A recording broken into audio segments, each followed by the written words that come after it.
بسم اللہ الرحمن الرحیم۔ سانپوں کو مار ڈالنے سے متعلق بعض لوگ کنفیوژن کا شکار ہیں۔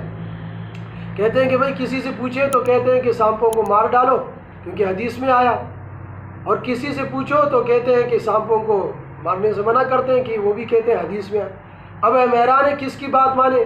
کچھ کہتے ہیں کہ مارو، وہ بھی کہتے ہیں کہ حدیث کا حوالہ دیتے ہیں، اور جو نہ مارنے کا کہتے ہیں وہ بھی حدیث کا حوالہ دیتے ہیں۔ اب ہم حیران ہیں کہاں جائیں، کیا کریں، کس کی بات مانیں؟ تو پہلی بات تو یہ ہے کہ کنفیوز اس لیے ہے کہ آپ کسی عالم کے پاس مسئلہ پوچھنے کے لیے جانے کی زحمت ہی نہیں کرتے۔ کوئی بھی قاری صاحب سامنے آ گیا، کوئی بھی داڑھی ٹوپی والا سامنے آ گیا، کوئی بھی 2-4 دن کی باتیں کرتا ہے تو اس سے مسائل بھی پوچھنا شروع کر دیتے ہیں، تو اس لیے کنفیوز ہے۔ اگر علماء سے مسائل پوچھے تو کبھی کنفیوز نہ ہو، تو اچھی طرح بات سمجھا دے۔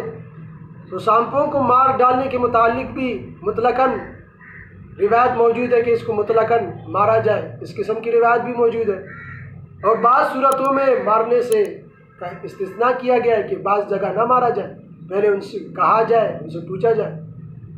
یہ روایت بھی موجود ہے۔ دونوں روایت میں آپ کے سامنے رکھوں گا اور پھر اس کا خلاصہ بیان کروں گا، آپ کو بالکل اس کا علم ہو جائے گا کن سانپوں کو مارا جائے اور کن کو نہ مارا جائے، پہلے ان سے کہا جائے، پوچھا جائے۔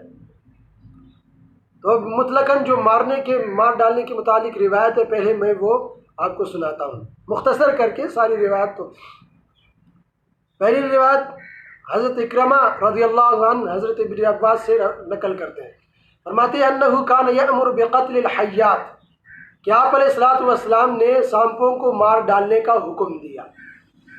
وقال، اور آپ نے فرمایا، من ترکہن خشیۃ ثائر، کہ جو شخص ان سانپوں کو نہ مارے، چھوڑ دے ان سانپوں کو، خشیۃ ثائر، انتقام کی خوف سے، کہ کہیں ایسا نہ ہو کہ سانپ کا جوڑا آ کے مجھ پر حملہ کر دے، اس خوف سے اس کو چھوڑ دے، نہ مارے، فلیس منا، تو وہ مجھ میں سے نہیں ہے، یعنی وہ میرے راستے پر چلنے والا نہیں ہے۔ اتنی بڑی بات آپ نے فرما دی کہ وہ ایک موذی جانور کو چھوڑ رہا ہے۔ بعض لوگوں کا یہ عقیدہ تھا، یہ ذہن تھا کہ بھئی سانپ کو اگر ماریں گے تو اس کا جوڑی نر ہوگا یا مادہ ہوگا، وہ آ کے ہم پر حملہ کرے گا، تو آپ نے فرمایا مارو، جو چھوڑے گا تو وہ۔ یہ پہلی روایت حضرت اکرمہ حضرت عباس سے روایت کرتے ہیں۔ دوسری روایت حضرت ابو ہریرہ رضی اللہ عنہ راوی ہیں، فرماتے ہیں کہ قال رسول اللہ صلی اللہ علیہ وسلم، اللہ کے رسول صلی اللہ علیہ وسلم نے فرمایا، من ترک شیئا منہم خیفۃ، ان سانپوں میں سے کوئی شخص کسی کو چھوڑ دے، نہ مارے، خیفتاً، خوف سے، انتقام کی خوف سے، کہ انتقام نہ لے لے، فلیس منا، تو وہ مجھ میں سے نہیں ہے۔ یہ دوسری روایت کی راوی حضرت ابو ہریرہ رضی اللہ عنہ۔ یہ وہ روایت ہے جس میں مطلقاً مارنے کا حکم ہے۔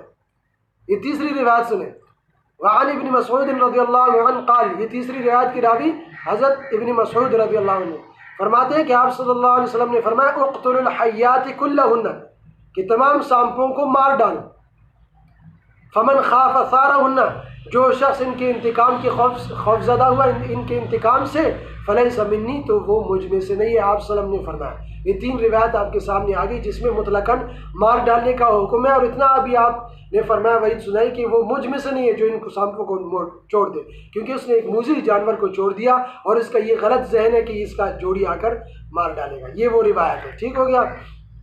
اب وہ روایت جس میں استثناء کیا گیا ہے، اس میں کن سانپوں کا استثناء کیا گیا ہے وہ میں آپ کے سامنے